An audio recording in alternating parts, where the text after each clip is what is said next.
you have to bind the dopamine. These receptors in your brain literally have to bind, you experience, and then COMT, the enzyme, comes along to get rid of that dopamine and bring you back to normal.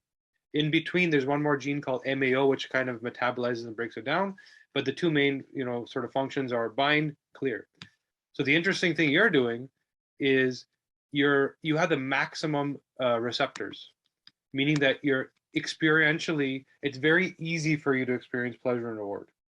So you're constantly kind of in that state from what you're doing, which also makes it seem like things aren't as interesting to you as they are to other people.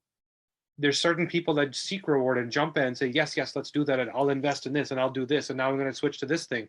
For you, it's like, I'm not really interested. So outwardly, it appears almost flaky.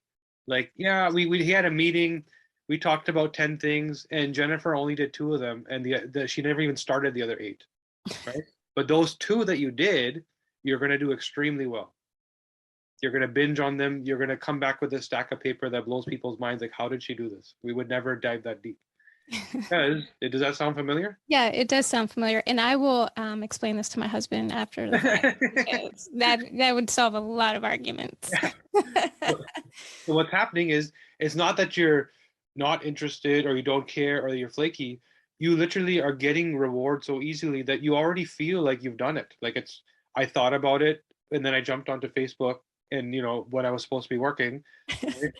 So, but the thing that takes you there, that gives you that sense of reward, it's hard for you to let go. You'll stay in that thing. So 5 friends can tell you about 5 different Netflix shows, and you'll say, I'm not interested, but the one that you like, you're going to watch 6 episodes, right? Yep.